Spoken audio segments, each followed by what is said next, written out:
Good evening and welcome to the Horace M. Albright Lecture in Conservation. I'm Keith Gillis, Dean of the College of Natural Resources here at Berkeley and a professor of forest economics. Before we begin, a few housekeeping details. You know, what are deans good for? We can give housekeeping details, but don't look to us for intellectual guidance. You know, the free speech movement was born here at Berkeley, and we hope you, well, let's not laugh about that. It's serious. And a lot of us really treasure that tradition, including those of us in administration. We hope you'll honor that tradition by allowing all the audience members to fully and civilly engage at this time. We'll ask you to please allow our speakers and your fellow audience members to enjoy today's program without interruption. And of course, today's program is not the program that was passed out at the door. We have a great program that dozens of Berkeley faculty, staff, students, alumni, and people that are interested in the future of parks in America have worked very hard for the last year to put on. So let's keep in our seats, and please, you know, shouting and events that disrupt the event or prevents the speakers from being heard, that's actually not free speech, at least in my book. So people that engage in those kinds of actions may be asked to leave. Police could intervene if necessary, and people could face student conduct sanctions. Okay, housekeeping done. There'll be a time at the end of the presentation for Q&A. I'll sit here with my assistant dean, and we'll try and get good examples of questions. We don't screen the content of the questions. We just try and get good exemplars, and we'll pass them up to the moderator tonight. Please take a moment and, you know, turn them off. Technology isn't great when it's loud. And please, no photography tonight. The whole thing will be photographed. And I was at a talk recently where people were videoing on cameras in front of me, and because of my eyesight problems in the dark, I basically couldn't see the screen because of the glare from the cell phone. So let's respect that. Okay, on to the good stuff. The Horace Albright Lecture Series at the College of Natural Resources has been going strong for over 50 years. And it's a wonderful tribute to the life of Horace Albright and his many achievements. We're really honored to have the opportunity to have this endowed lecture series to continue the public discourse on critical issues facing our society with respect to conservation and sustainability. Through the lecture series, we have brought to the campus a veritable who's who of the world's thought leaders in these areas, and I think the conversation you're going to hear tonight aligns absolutely perfectly with the spirit and traditions of the series. But before we get to our distinguished panel of speakers, I'd like to introduce UC Berkeley Chancellor Nicholas Dirks, who's going to set the stage for the discussion to follow. Chancellor Dirks.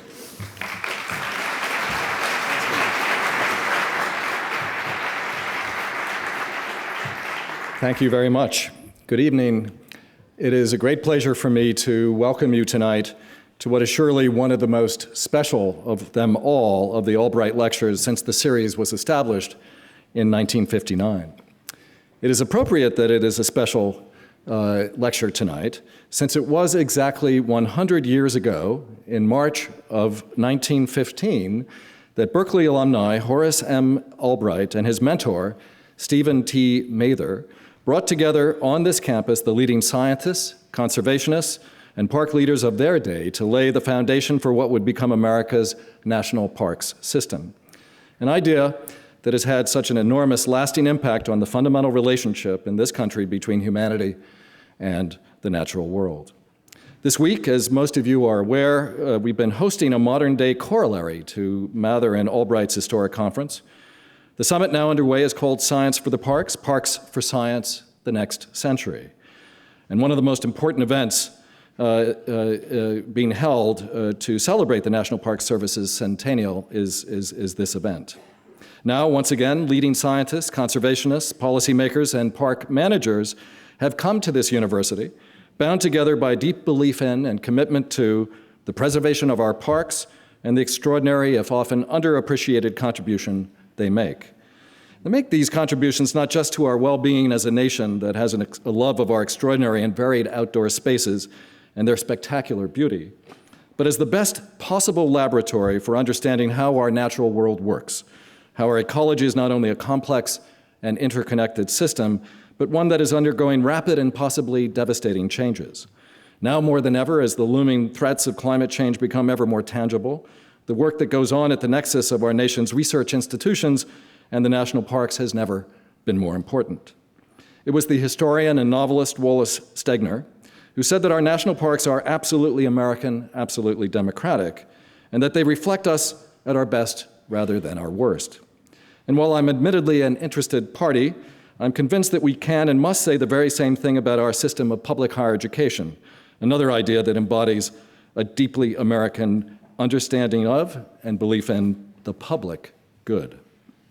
It is surely no coincidence that President Abraham Lincoln played a particularly important role in the establishment of our pioneering systems of national parks, as well as public higher education.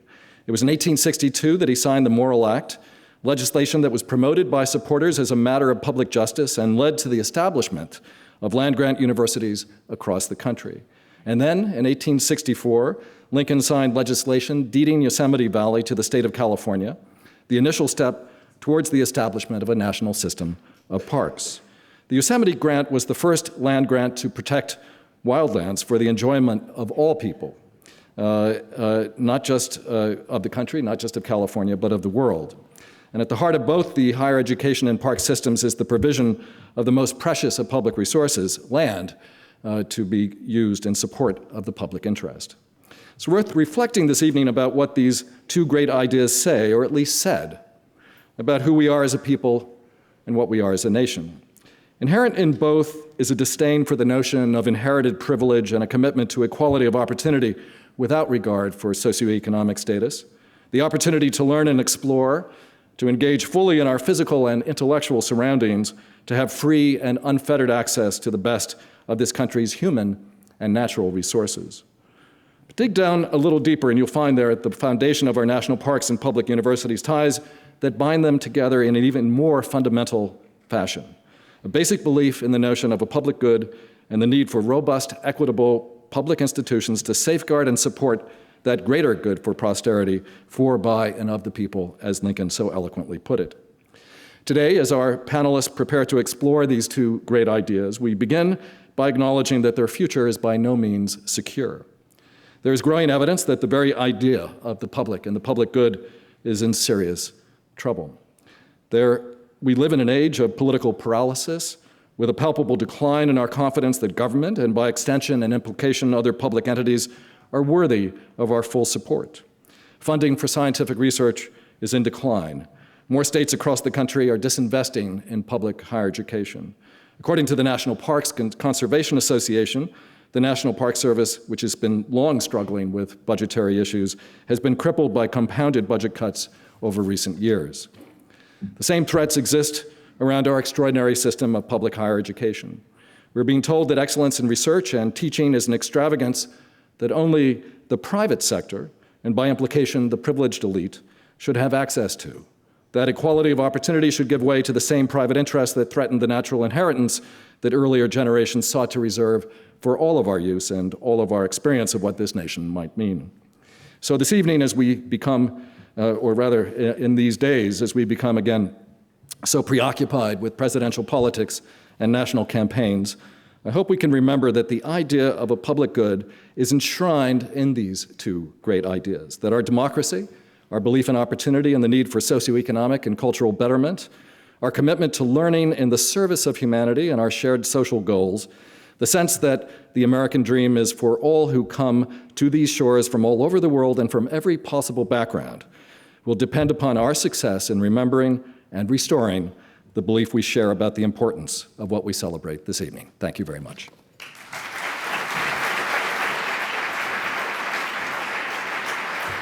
So it's my distinct honor this evening to introduce our panelists who will have a conversation about America's two best ideas, public education and public lands, as outlined by the Chancellor. And I'd like to ask my panelists to come forward and take their seats at this point.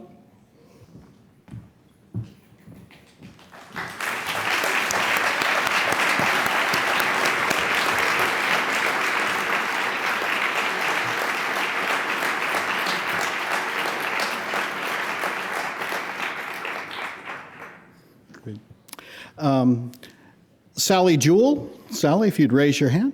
Sally is United States Secretary of the Interior.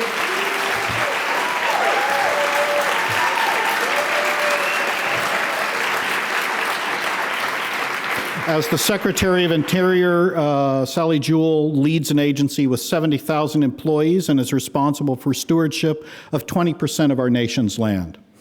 Janet Napolitano, seated next.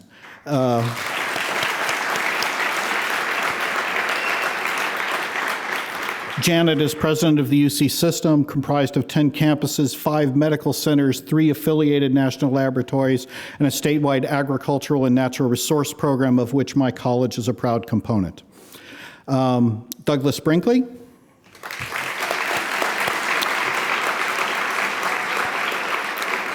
Douglas is a New York Times best-selling author and professor of history at Rice University, as well as a fellow at the James Baker Institute for Public Policy. Finally, I'm very pleased to introduce our moderator for the evening. Many of you in our audience are quite familiar with the distinguished voice of the on-air host of the very popular KQED Forum program, Michael Krasny.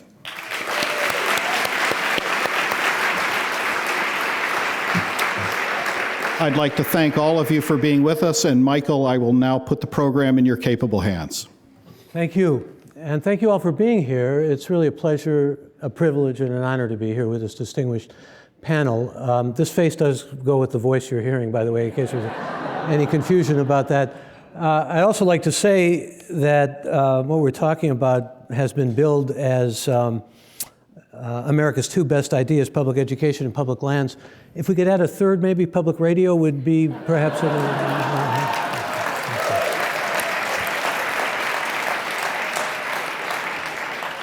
But I really am sincere about being delighted to be here, and I think what you'll hear tonight will be rich, and I'm looking forward to not only hearing from all of our participants, but also hearing from you, the way we do on the radio program. After presentations for about 2 or 3 minutes by each of our panelists, our distinguished panelists, we'll have an opportunity for me to engage them in conversation and then for you to ask questions. The easiest way to bring questions forward would be simply to write them on cards that will be distributed to you, and we'll obviously try to get to as many as we can, time permitting.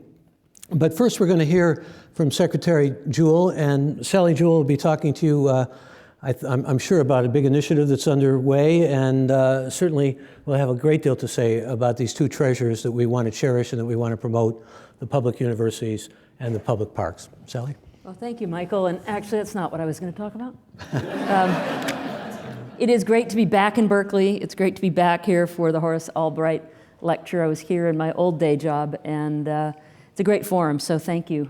Thank you, Berkeley, really, for nurturing the spirit that led to the national park system. It is one of the reasons that we have the national parks, and it is in many ways America's best idea, and I agree that public education is as well. And I thought what I'd do, because we've just got a couple of minutes, is just tell you about my own experience, about the intersection of those 2 things.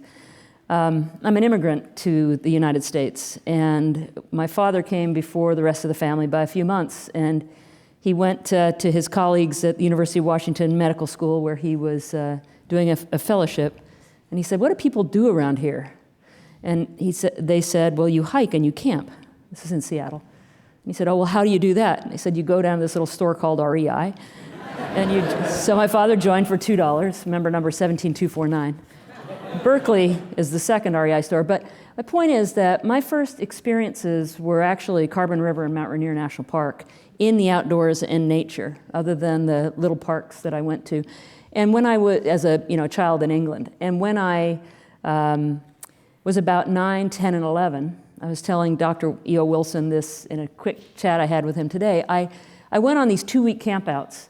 They were Olympic National Park. They were what has now become San Juan Island's National Monument. They were in and around Mount Rainier National Park, and they were with graduate students from public universities, in this case the University of Washington. They could only stand the kids for a week apiece, but I learned about marine biology. On the trip to the San Juan Islands. We created a camp. We had a marine biologist with us for a week, and then we had a topographical mapper, and we mapped out the topography of the lands and the Indian graves, which may or may not have been accurate, but we were convinced that they were. We boiled kelp, tried to candy it.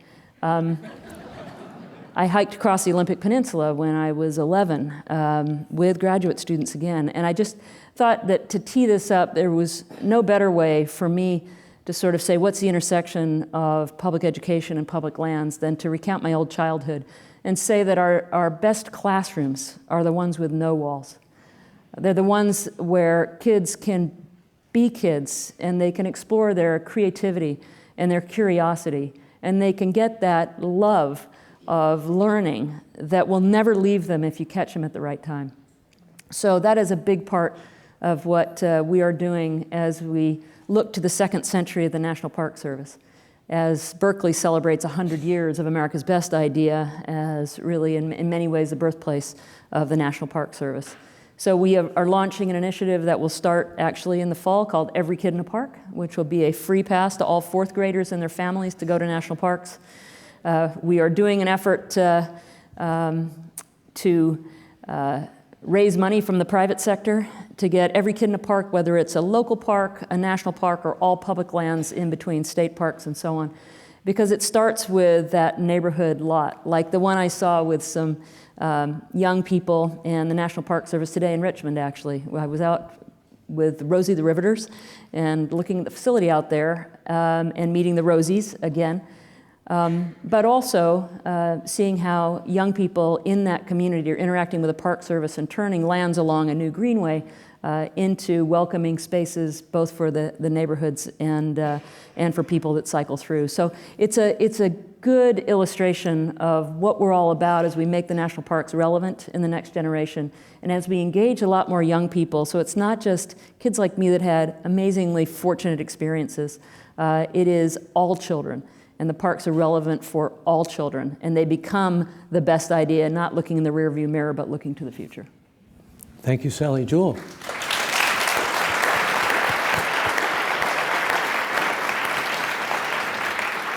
Since I brought up the initiative, I just have to ask, how many children do you estimate will be involved? Well, just in the Title I kids alone, is it 10 million, John? 10 million, 4 million, 4 million just in the free and reduced price lunch children in the country. Yeah. So, probably triple, quadruple that number. That's just fourth graders. We'd like every kid in the park, so you can do your part. Take them by the hand, take them out there. But fourth grade, every year for 12 years, you've got every kid in the park for that generation. And this is a program that we are confident with the right kind of support we can sustain for the long term. And now we have the opportunity to hear from UC President Janet Napolitano, former governor of Arizona, former head of Homeland Security. And I was kidding her saying this may be the toughest job of them all, but please. President Napolitano. Well, thanks. And when we think of great ideas that have propelled the United States historically, and that are distinguishing characteristics of the United States, one is this terrific access to nature and the kind of value we put on having experiences out in nature, from fourth graders up to those who are celebrating the centennial of Rosie the Riveter. So that's one great idea, really hatched at the beginning of the 20th century.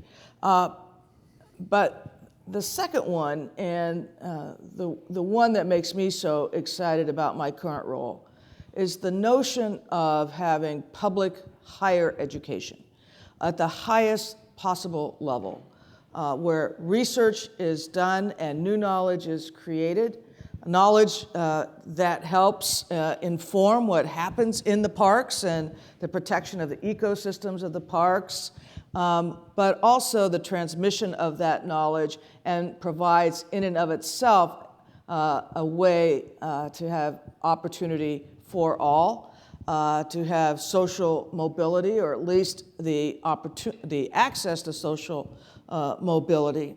And that was really an idea that came to fruition in the mid 19th century, with the Morrill Act and the land-grant universities, of which we are one, with Berkeley and Davis and Riverside being our three land-grant campuses, but all of our campuses having work in this area, plus the Ag and Natural Resources Division, which puts us into cooperative extension in every county in California, plus the Natural Reserve System that is part of the University of California, the largest natural reserve system in the United States. So you've got natural reserve, you've got cooperative extension, you've got the land-grant universities, and you've got this huge idea underlying it all about public higher education. And when you think about what makes California, California, there are so many things that can go into that formula, into that recipe. But in my view, the secret sauce is really the notion that not only are you going to have public universities, but you're going to have public research universities that compete all the time with the best universities in the world, be they private or public. And that is a very, very important characteristic of the United States as we moved from the 19th century to the early 20th century. And now our challenge is, where do we go from here? Good. Thank you.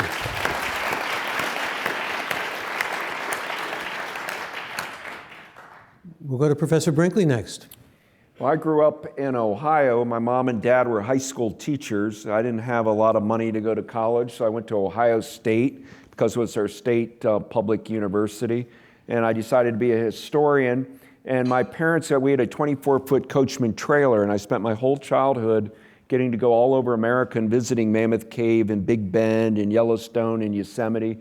It's what my fondest memories. Now that I have three little kids, an 8-year-old, a 10-year-old, and an 11-year-old, we're taking them all the national parks and trying to get our passports stamped and the like. And it's not just America's great idea, it's an essential idea. And I'm writing a book on Franklin Roosevelt right now called Rightful Heritage, Franklin D. Roosevelt and the Land of America.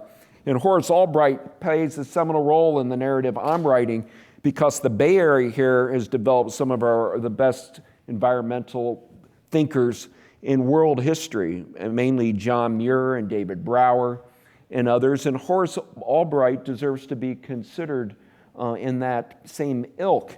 And the little story I wanted to tell you in my few minutes on the book I'm writing is Horace Albright had the long career running the National Park Service.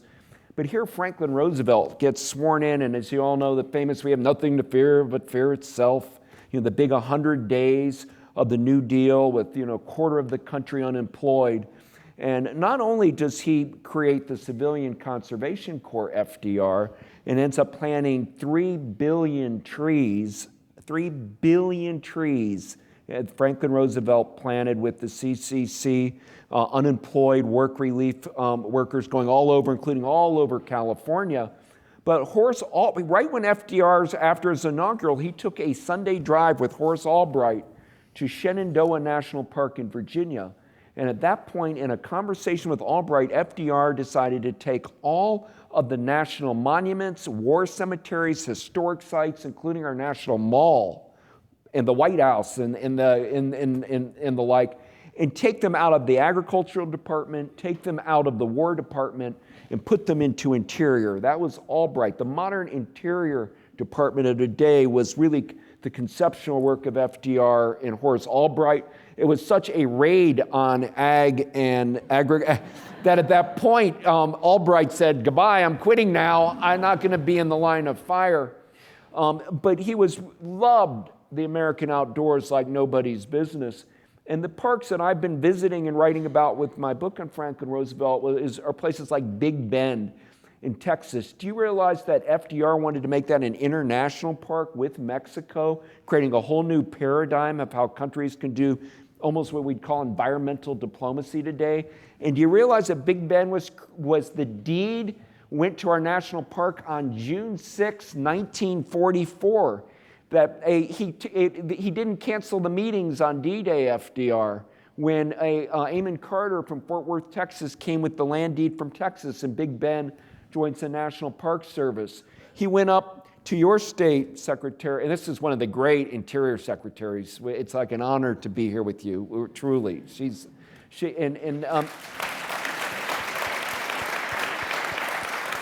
But he went up, FDR went up to Oregon, and then up to Washington and went to the Olympics, and people were debating what to do with the Olympics, and he went and saw people that had clear cut and left just rotting fields, and FDR, who of course couldn't walk, was incapacitated, looked out and said within earshot of everybody, whoever ruined this landscape should rot in hell.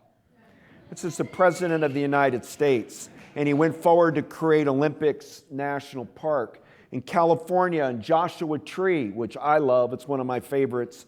But a woman named Ravana Hamilton Hoyt from South Pasadena created the International Desert Conservation League. People thought deserts were wastelands. And Ravana Hoyt created a league and lobbied, and eventually she got a meeting with FDR, and he basically said, I'll declare it a national monument. And she wanted 1 million acres. She got 700,000 at that point acres, and hence that's the beginning of this whole desert protection. So I'd like to let you know, when you're thinking about national parks, it's just not just the big parks. I go to Yellowstone, I go to Yosemite, but all these amazing cultural and historic sites. And also that there's just a lot of great predecessors, people that did all this work that we can be at this point and come back here to Berkeley and recognize this as should be a marker out in front. I mean, the birthplace of the idea of the modern national park system here at your Berkeley campus. And it's just another feather in the cap to the Bay Area, who's done so much, not just for America, but for the planet, the idea of the national parks out of Berkeley. And I hope Berkeley today continues to be leading on climate, because I think you're the climate change vortex of ideas and energy, and that urgent problem, we need to keep it going. Thank you. Thank you.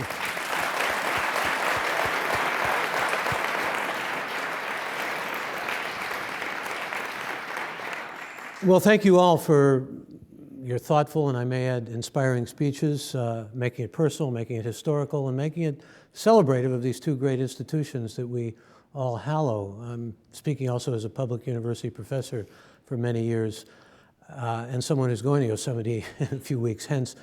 Just wondering, though, I have three really fine minds here together, and three people who obviously love and are committed to the future of the parks. Let's put our heads together and initially see what we can think about in terms of preserving and ensuring, and also the future. President Napolitano mentioned not only public education, but the public parks. We're seeing them together in a kind of symmetry here. And what I'd like to find out from each of you, perhaps, is what your thoughts are in terms of public policy and also really kind of a grassroots support. I mean, there are many people who give lip service and love the parks and love the universities and cherish them, but there are revenue problems now. In California, obviously, we've got some serious revenue problems for the support of the public universities.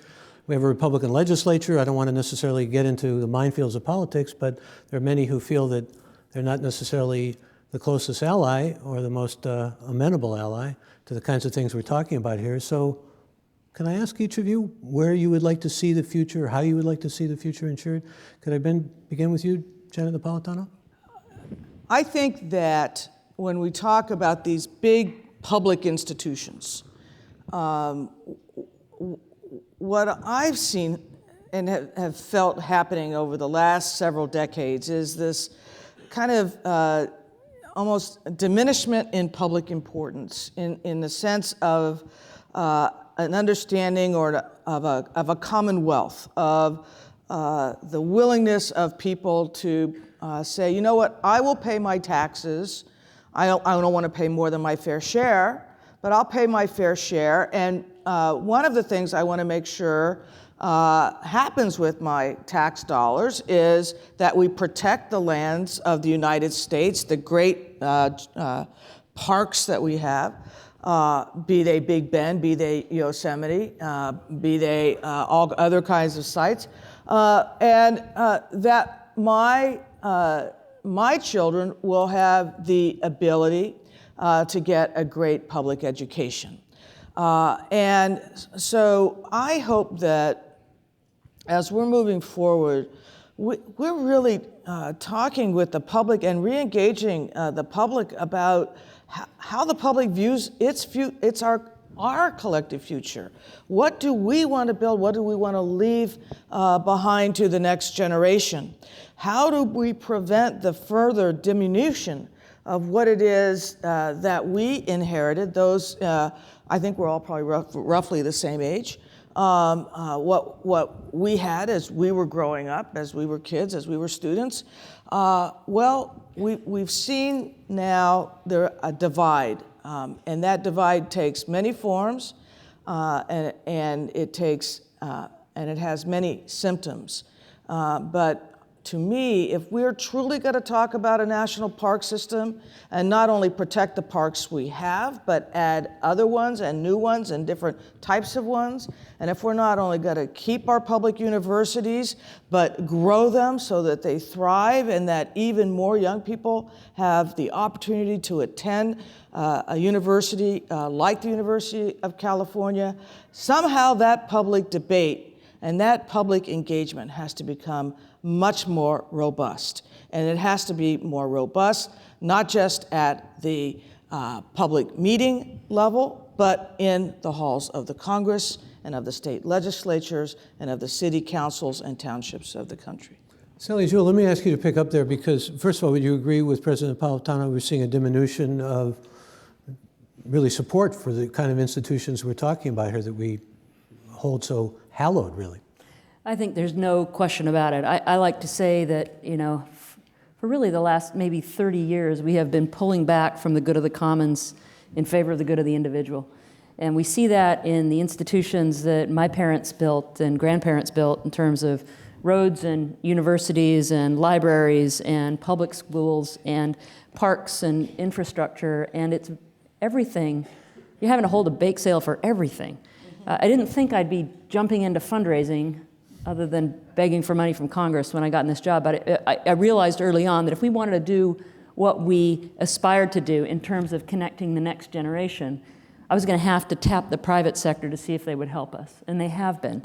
I would say, though, to your question, how do we change this in the future? How do we get back to the good of the commons? And it starts with really helping our children, our grandchildren, understand the benefit of the commons, and I think that we can do that by connecting kids to public lands, connecting kids to nature. I had the privilege of spending a half an hour with E.O. Wilson just earlier this evening, and of course he's the father of the BioBlitz. I think about BioBlitzes, I think about citizen science, I think about how technology has enabled us to spend 56 hours a week in front of a screen if we're a child, and only 30 minutes a week playing outside, which is a huge problem, and I think we as parents have to deal with that. We as educators have to deal with that. Let's start by bringing back recess. And as parents, let's let kids play.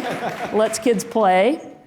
I think it's up to all of us to turn the tide, to re-examine the commons and the good of the commons, to make sure that a future generation of elected officials cares about the things that have shaped us as a nation.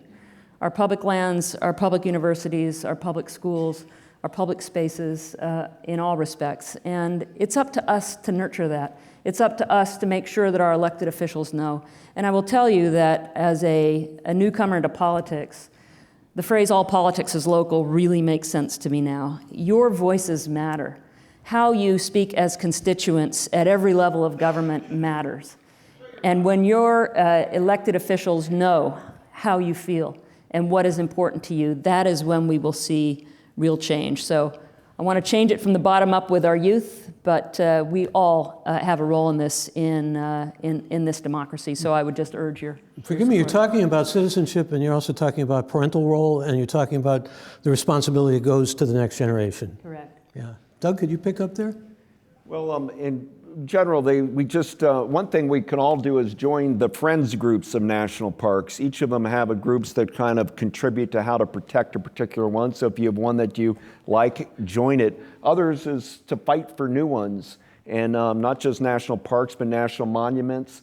new national wildlife refuges. Secretary of Interior Jewell, for example, mentioned the San Juan Islands, and that was one of President Obama's national monuments up in Washington State. I'm very keen on Utah Canyonlands, and can we have a larger, around Canyonlands National Park, a Canyonlands National Monument? Can you do larger protection around the Grand Canyon in Arizona? In Maine right now, the Northwoods of Maine, can we get a new national park or national monument there in time for 16? We have an opportunity in 2016 to make America recognize in a new way the National Park Service, use history to say, God, this is 100 years of a success, but the public lands are shrinking. There's going to be development on them, so we've got to go and fight for those last parts of wild America and wilderness areas to try to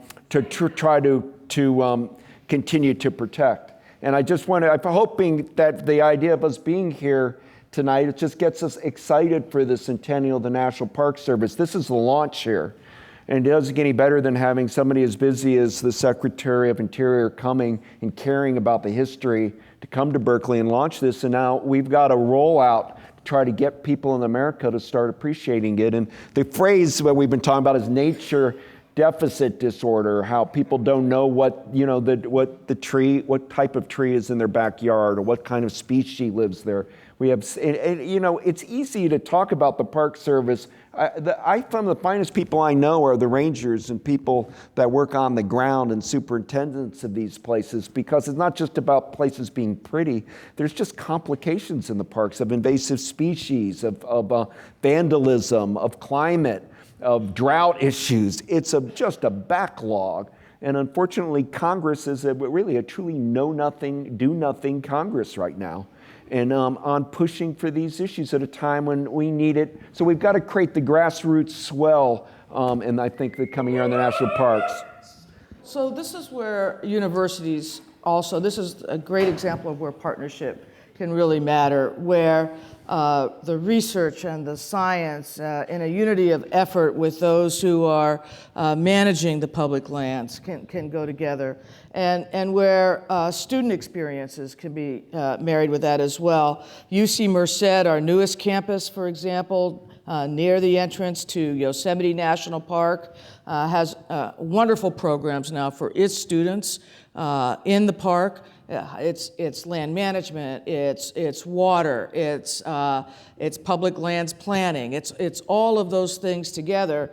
And actually, it got direct hire authority from the Department of Interior, so that the park there can actually direct hire Merced students to be rangers, as opposed to going through the entire civil service process.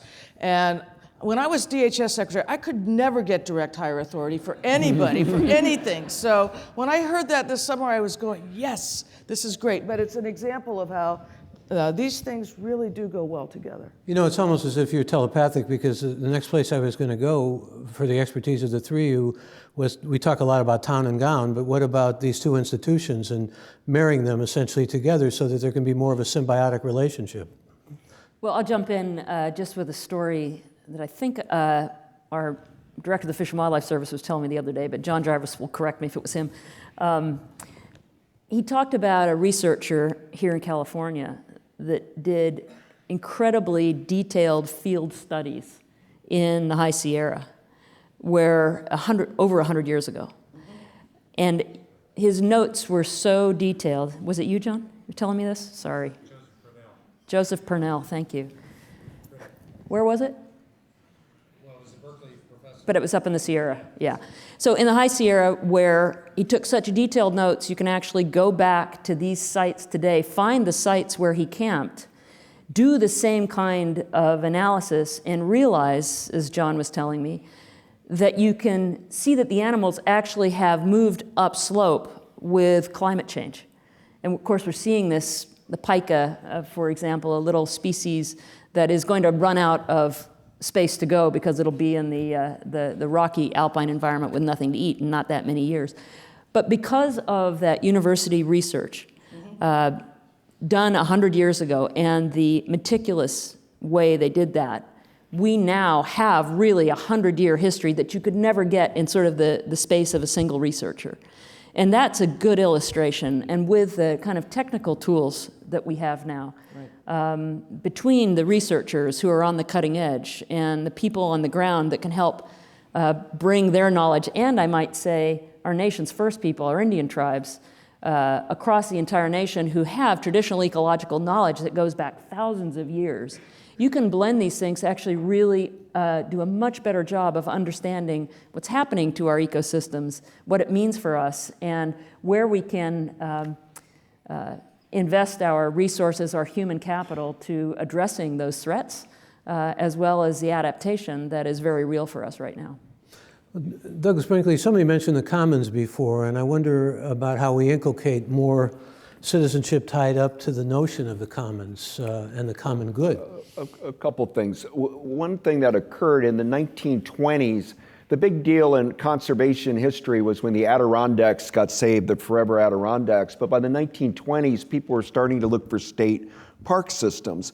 And it's actually in the Great Depression that the state park systems get built in the 1930s by the National Park Service. And the fuel for the state park movement was the land grant colleges. And it's not just for national parks, but for U.S. Fish and Wildlife.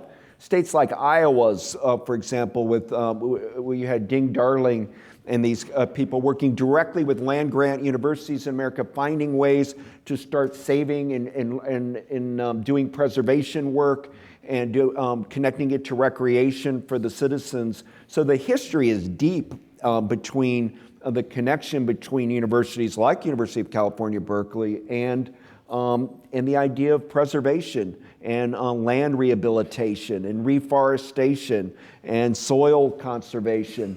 And, the number, when you go by the building here where the dean's at for the Center for Natural Resources, but that was often an agricultural study building and the thoughts of forestry, but so many bright minds have come out of this university system that went on to kind of repair a lot of the land of America.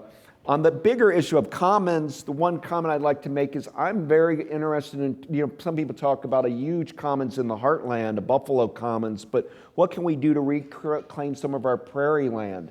And what can we do to do tall grass prairies? There's still the opportunities, as the heckler was referring, can you take some of the BLM land and make it into something that's more preservation oriented? That appeals to me a lot. Can we find more wilderness areas left in the United States? And do you know Ronald Reagan had signed like 50 wilderness acts? Reagan.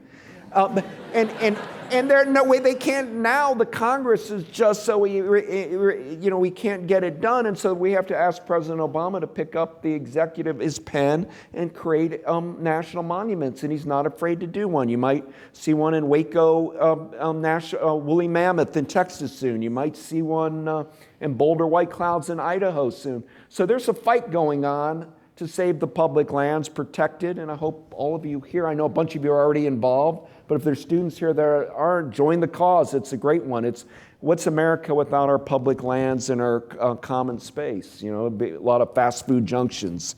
It's the beauty of America is really about the land. If you love America, you've got to love the land of America. How many of you feel that resonates? I mean, that idea of the support of public lands. Yeah.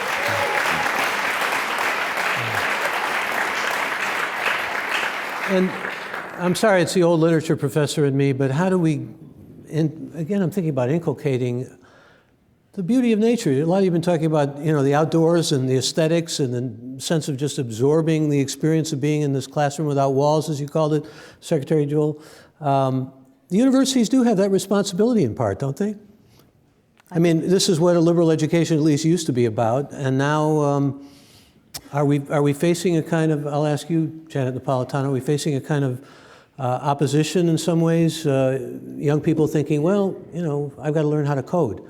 I don't necessarily have to read Wordsworth anymore because I want to get a job coding. I'm obviously presenting it in a kind of polarized fashion, but it sometimes does seem to get down to that level for many students. Yeah, I think you can code and read Wordsworth. I don't know that you'd have to pick. They're not mutually exclusive, thank heavens. Yeah, I think one thing we could talk about a little bit is how we broaden the basis. how we broaden the population that actually gets to go to a national park. I mean, not everyone can grow up in a family where their parents have the wherewithal to take them around in a Winnebago or to let you go backpacking in the summer across the Olympic Peninsula. And I think actually some of the most valuable things we can do is help bring young children from households that may have had no prior experience with the lands and with that outdoor experience, and get them outdoors and let them experience that for themselves. You can't read about it and only read about it and appreciate it. It is really an experiential learning experience. And there are organizations, of course, that do that. There aren't enough of them, in my Not judgment. enough, No, because, and you see it when you go to a national park in terms of who's actually there, the demography, the age group, and the like, and maybe the secretary could talk a little bit about that, but kind of broadening the basis of those who are actually going into the parks. So that's why I gave you that lead to talk about the initiative, because that's what it's doing, really, isn't it? Yeah. I figured we'd get to it in the course of this. So we have a youth initiative, and it's really about a continuum that is play, learn, serve, and work. Just a week and a half ago, with the support of a corporate contribution, in this case American Express, we launched a 50 Cities initiative, fanned out across the country, announced the first 11 cities, where we're working with YMCAs. YMCAs serve 9 million children through their membership. They're the largest daycare provider in the United States. And they connect with kids, but most of the programming is indoor. And so they would like to be part of the solution here. We are going to be putting through the grant from American Express a full-time staff person to coordinate with different organizations in the community to connect kids with nature. And we've picked cities that want to be partners with us, along with cities where we have some national assets, national parks, fish and wildlife refuges, other public lands.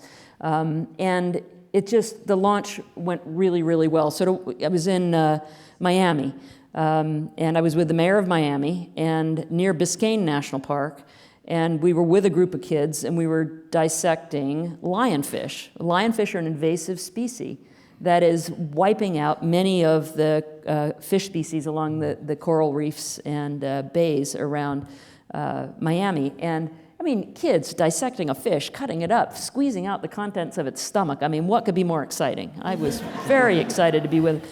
So we did that. We were at Martin Luther King Jr. National Historic Site in Atlanta, where we have a historic site that honors the life and legacy of Dr. King. And we were there with a group of kids, and an adjacent park where the city had put in playground equipment so that would draw the kids into the park. We were planting roses with young kids in the park that aligned actually with the gravesite of Dr. and Mrs. King, with a new rose, the Coretta Scott King rose, that aligned perfectly with the flame. We were in New York, in Battery Park, Castle Clinton, which is another national park site, in Battery Park, which is a New York State park, with the Battery Conservancy, where they have planted native plants, doing a service project there. I mean, there are tons of opportunities and a lot of excitement. It just needs a bit of organization. So with a private grant, with our own resources, with a partnership with the YMCA, and with cities, we're doing this, replicating it around 50 cities in the country. So that's how you do it. I mean, just roll up your sleeves, you get organized, and you make it happen.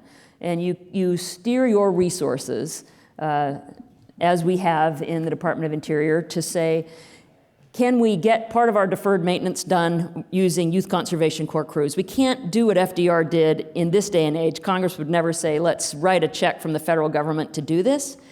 But what he did through the CCC changed the lives of millions of men in this country, including segregated but equal national park sites, Prince William Forest Park and Catoctin Mountain Park, both places I go now to get some outdoors in DC, that had separate facilities, but they were built, believe it or not, to engage children of the Great Depression in nature.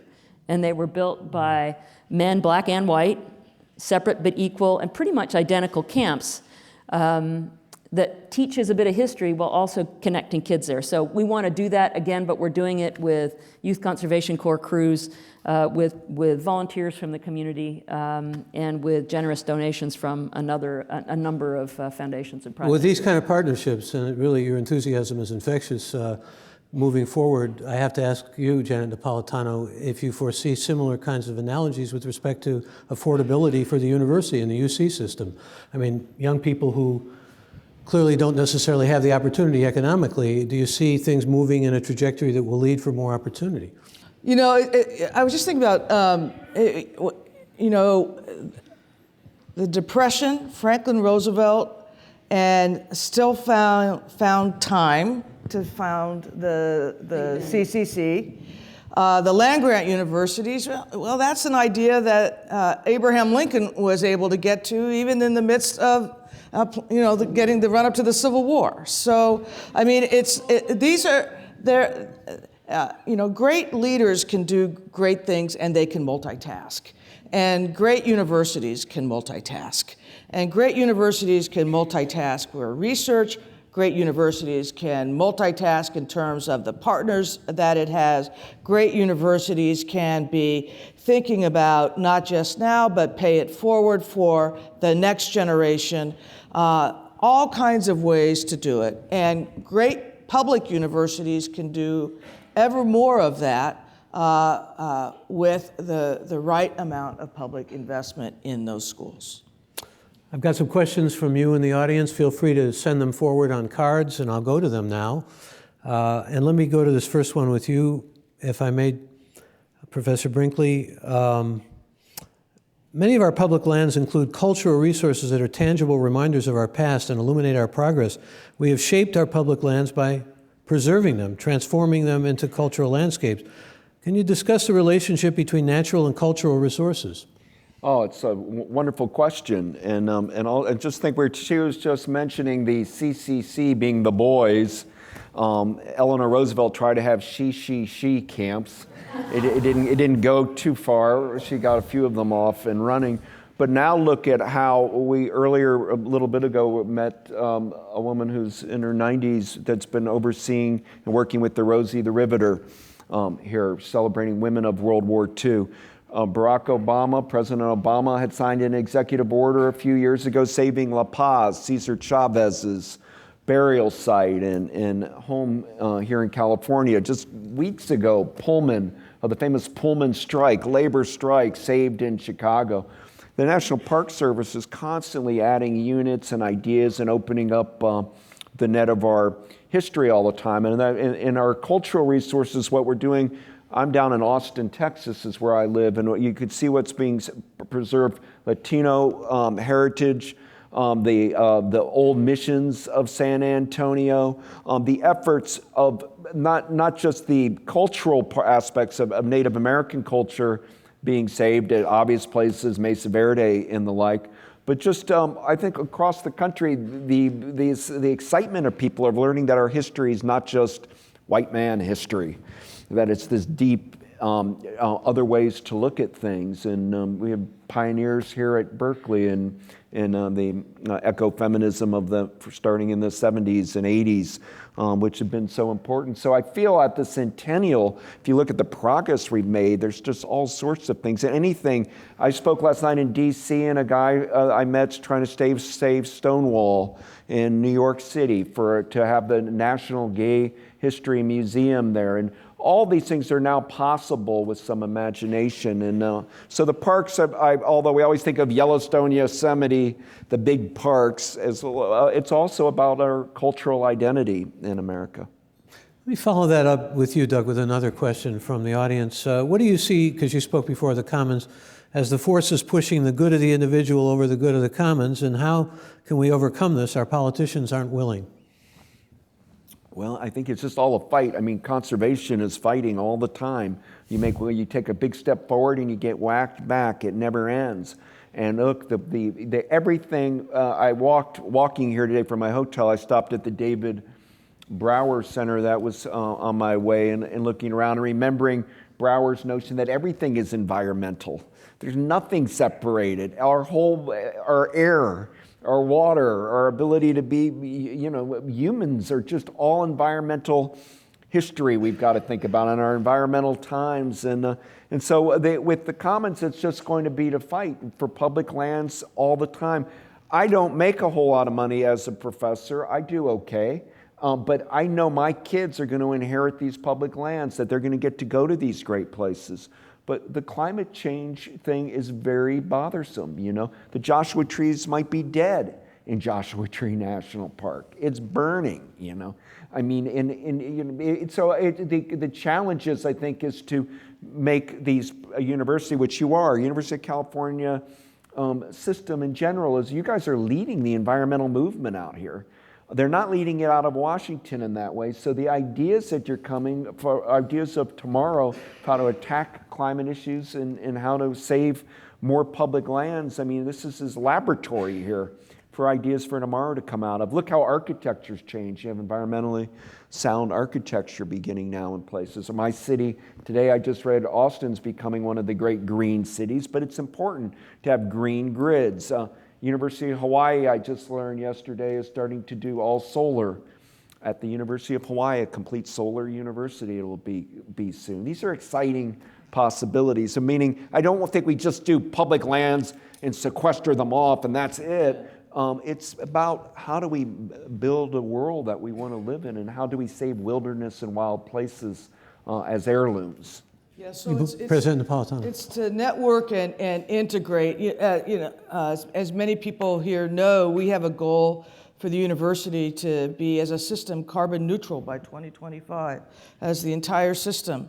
We'd be the first university system in the world to achieve that goal. That's a lot of architecture and materials and design and energy efficiency and new technologies and all the rest. Again, you see how these things relate, and it's interesting listening to you talk, Doug, about the different sites of parks. There's the wilderness experience, which is a subset of the actual outdoor experience, and then there's the whole park ecosystem, which is a much more varied set of experiences. So, and I think the notion of having absolutely untouched lands, wilderness lands, that's something we're really going to have to fight to sustain. Yeah, Sally Jewell. Yeah, do you mind if I add something? There's a saying that I'm fond of, which is it's hard to let go of the from if you don't know what the to is. And I think that if we're going to move from, I'm protecting the from because this is what I know. My granddaddy was a coal miner, my daddy was a coal miner, I'm a coal miner, I want my son to be a coal miner, but the world has changed. We understand that it's different. How do you paint a picture where somebody sees hope for themselves and for their community? And I would say that I've just, in this job, seen so many really heartening examples of people that were on opposite sides of issues and talking past each other. I still witness this sometimes in my hearings on Capitol Hill, but nonetheless, they talk past each other until they kind of get to a breaking point. And I would say this is happening right now in California around drought and lack of water, and a real need to examine the situation here and stop talking past each other and start cooperating. Because I'll have a group of members of Congress from one part of the state pulling me in one direction and a group of members of Congress from the other part of the state pulling me in the other direction. It's nonpartisan, it's north and south. I said, instead of me just being in the middle, feeling like I'm being drawn and quartered by two different camps, maybe we ought to get all the camps together and talk about the very, very real issue that California is facing around drought right now. And I think that necessity is the mother of invention. I've seen a number of examples. Klamath, I know it's Oregon, bit of California in there, but the whole Klamath Basin is a region that had really very close to bloodshed over water, and a very complicated negotiation has been going on now really since that breaking point. And we're at the point where we have agreement and just need some things to fall into place with Congress. We're doing a major effort across the 11 states in the West, 7 kind of core states, on preserving the sagebrush steppe ecosystem. Supports 350 different species. It's old growth. Think of old growth being redwoods and Olympic National Park, and they are. But this is old growth, 150-year-old sagebrush stands, which are really critical to species, and we didn't understand that. And wildfire can wipe out 600,000 acres in the space of a few days. So for the first time ever, really 11 states are getting together, working across federal lands, private lands, state lands. In fact, that's where I'm going tomorrow, is to Eastern Oregon to celebrate an agreement with private landowners, the state of Oregon, the BLM and the Fish and Wildlife Service for really thoughtful preservation of ecosystems in a time when you never would have had people sitting down at the table together. And there's an Oregon rancher who said, and this is in the context of the greater sage-grouse, which is a species that that is a candidate for listing under the Endangered Species Act that we're working hard to protect. And the Oregon rancher said, "I've learned that what's good for the bird is good for the herd." Right? It's very clever. But I have seen in examples of drought and examples of sage steppe ecosystems and in other places around the country that when you actually sit down together in a room, that whole phrase, where you stand depends on where you sit. If you sit down together in a room and you understand the other person's point of view and you don't just talk past each other, you actually have an opportunity to do something that's for the good of the commons, as opposed to me versus you, north versus south, agriculture versus municipal. I must confess, I've done programs with people in Holland and the Netherlands where they sit down and talk about environmental issues with all interested parties, and all parties are affected, including business and commerce, and they're able to hammer things out. That's how ideally we can do things and actually get things accomplished. But in this state, you've got so many different interests for water, and water is getting, as you suggest, it's actually pretty grim. So much goes to agriculture, and so their interests are sort of disproportionate to everyone else's. But there's another area in terms of bringing private, public, state, federal together, and that's the whole issue of fire and the evolution of fire in the country. And what used to be a 5,000 acre fire now is a 50,000, and what was a 50,000 acre fire now is a 500,000 acre fire. That whole evolution of the issue of fire and how that by necessity is forcing disparate interests to be around the same table. Sometimes crisis does mold that sort of activity. That's right. I want to get another question to you, Secretary, if I may, from someone in the audience. Now, you've addressed bringing young people and the initiative and so forth, but this is a question I'd like to hear what you have to say to. How do we effectively engage all people in the national park idea, and what sort of solutions can effectively address that most visitors, presume adults here, of the national park are white? Oh, I think it's a huge issue. Major demographic shifts going on in this country, and our park visitors are not reflective of that demographic at all. They're older, they're whiter, they're more affluent than the population generally. Yeah. And if we do not make the parks relevant and welcoming to the fastest growing segments of this population, the urban segments of this population, the Latino, Asian, African American, women. There's a lot of disproportionality in our national park assets, and we're not going to change that if we don't make our parks more relevant to new generations. So Doug did a wonderful job of rattling off some of President Obama's national monument designations. Another one that he named at the same time when he was at Pullman was Honouliuli National Monument. That is an internment site in Hawaii, quite close actually to Pearl Harbor, where Japanese Americans were segregated into certain selective ones were pulled apart from the community because 50% of the population of Hawaii was Japanese. They couldn't intern half the population, so they were selective and shamed an entire generation really of leaders within that community and suggested they were traitors. That park was basically overgrown and forgotten to memory until a researcher from a university started poking around in 1998, and it was found in 2002. And now it will tell a very, very important story of World War II and of really the cultural choice to be assimilated within the Japanese American community because of the shame of being segregated during the war. This will make the parks relevant to communities that identify with that story. The Cesar Chavez National Monument will make the national parks relevant to a community of people that may have ancestors that were farm workers. These are really important stories to tell. We have launched a theme study for the LGBT community. Stonewall in New York was where we made the announcement.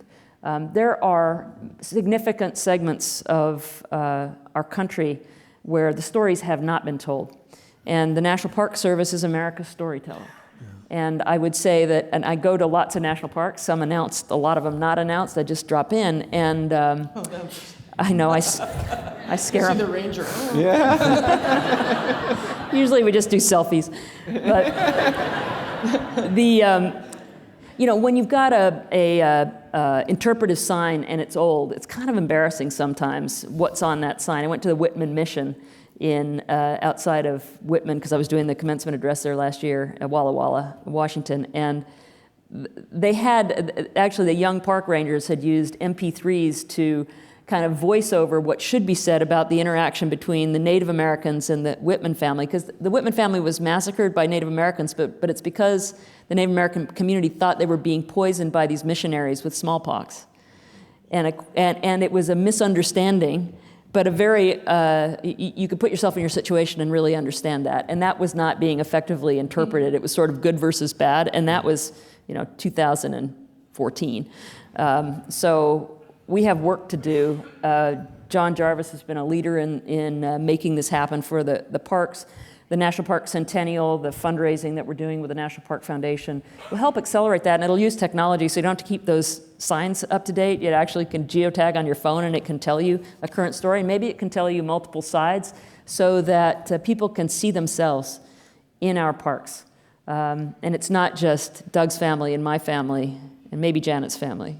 See themselves in, as you say, their stories. Their stories, yeah. These are their parks, exactly. Janet Napolitano, specific question about partnerships. What partnerships exist or can we create between UC campuses and national parks to bring more youth into the parks?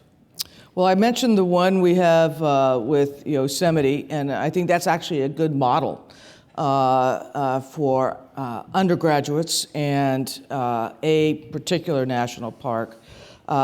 We have all kinds of research partnerships, undergraduate, graduate, in all kinds of fields. And I suspect in the audience today are people who are involved in many of those research projects.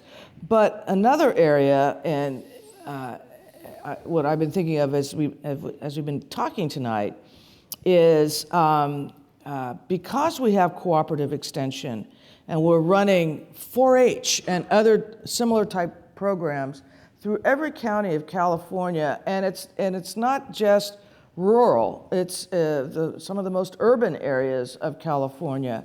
Maybe there's a way through those activities to use our capability to get more of those kids outside and into the park, and maybe sometimes their parents can come too.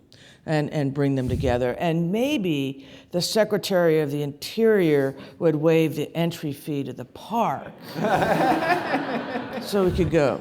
Wouldn't that be great? That could be arranged. Well, I brought up, and certainly didn't intend to suggest that there was mutual exclusivity between technology and poetry, but someone in the audience wants to know, what do you think is the role and opportunity of technology in connecting people with the outdoors? Technology has to be part of the solution. I mean, I think that there is the statistic, I think I rattled it off, kids spend 56 hours a week in front of a screen, only 30 minutes a week in unstructured outside play. But technology can actually be used as an enabler. I mentioned the idea of your phone knowing where you are and giving you, information about that site, whether it's what's the mountain in the distance, what's the tree right in front of you, what's the diversity of the species there, what's the history of this site, perhaps in the voice of the people that lived that history, as I saw with the Rosies today at Rosie the Riveter. I also think that things like BioBlitz. In my old day job at REI, I actually went and met with the leaders and developers of a number of the most popular video games in this country, and I said, you are so good at addicting us to wanting to go to the next level, the next level, and the next level. And I actually asked all of them about whether they had kids and whether they restricted their screen time and whether they let them play outside. They all had kids, they all restricted their screen time, and all the kids loved playing outside. And I said, that is not true for many of the people that buy your product.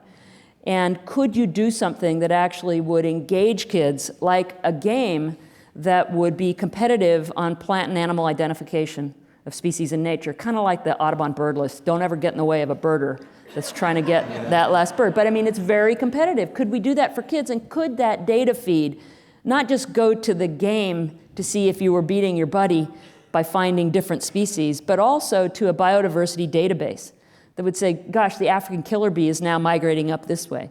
Or particular plant or animals that are invasives are there. Or maybe you even go out on a kill the invaders patrol and pull the invasive species as you're out playing a game. So I think technology, we have it in our pockets. It's essential part of who we are. I think we need to embrace it, and we need to find a way to turn it to our advantage. And realize when a kid is on a device, it's not necessarily playing a video game. It may be actually texting the really cool place they just saw in a national park to their friend. Doug, I'm going to defer to you here.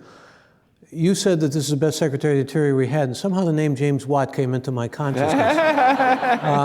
Could we give a little history lesson, perhaps? Well, the Department of Interior was created in 1849 when James K. Polk was on his way out. But there have been, I think the great Interior Secretary was Harold Ickes, who worked with Franklin Roosevelt, because he was Interior Secretary from 33 all the way to 45. And was also a very believer in if you're a preservationist of wild places, Ickes, who was from Chicago, really threw himself into that arena in miraculous ways. Then Stuart Udall, during the Kennedy and Johnson eras, another just outstanding Interior Secretary. And I'm not pandering, but I'm very bullish on what Sally Jewell's been able to do with President Obama on a number of issues. And Ken Salazar before you, this term urban wilderness is starting to come in. It's with Ken and now yourself, but the idea of how do we do like Golden Gate National Recreation Area is a model for a lot of places that are people trying to find ways to find urban scapes, but at least have a nature component in it. On the technology front, it'll be Thoreau's 200th birthday in 2017. And Thoreau also kept journals that people now in Massachusetts are looking at his climate data, actually. And your idea, I think, is remarkable to have young people, if we could ever get school kids to start feeling their bird count or their insect count or anything could start mattering, would be a wonderful thing of a naturalist approach to the world age of technology. And also I worry about technology some, because technology comes in a lot of guises. I was a big admirer of Edward Abbey's Desert Solitaire and the concerns that he had, which he did in an exaggerated way, but they also stick with me sometimes. Why are we building that highway? Do we need that dam? Do we need to be doing all of and how do we learn to say no to some things? So I was very strong about not wanting drilling in the Arctic in our Arctic National Wildlife Refuge with Franklin, which Dwight Eisenhower created in 1960, ANWR they call it. Beautiful, stunning place, went camping up there and all. So here we're lobbying and pushing, and just a few weeks ago, President Obama and Secretary Jewell have are pushing right now for it to stay a wilderness and stay pristine and along coast areas. So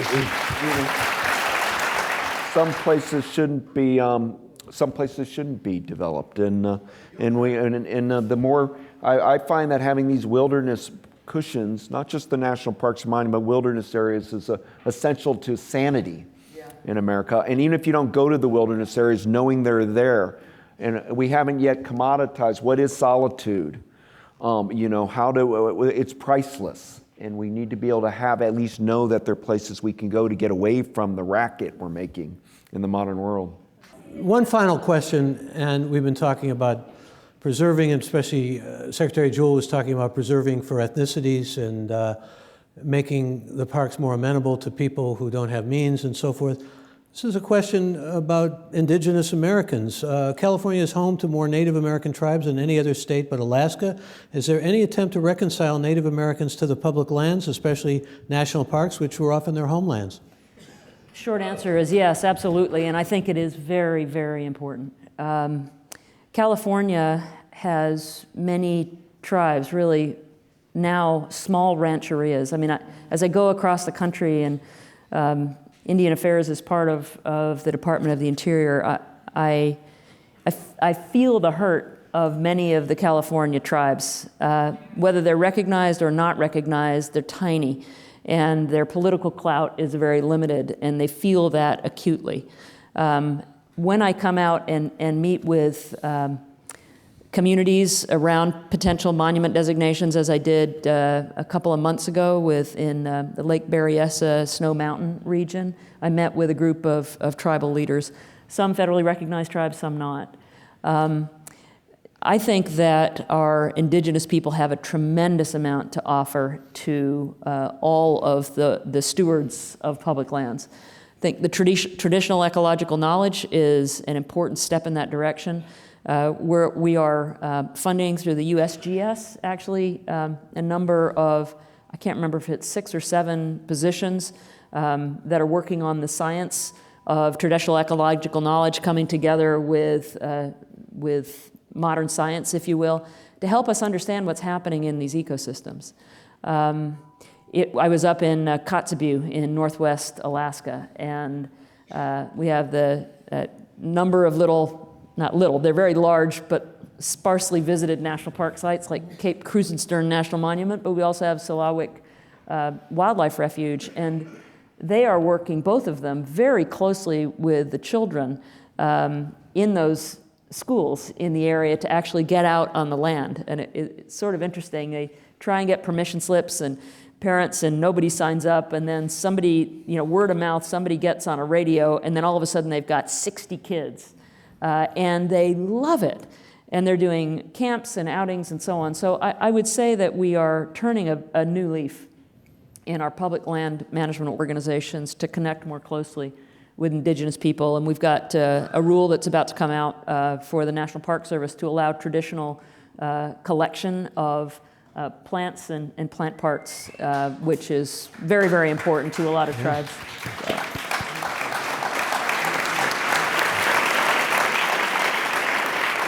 I want to extend special thanks to Doug Brinkley, to President Napolitano, to Secretary Jewell, and to you, our audience. Much appreciated. Thank you.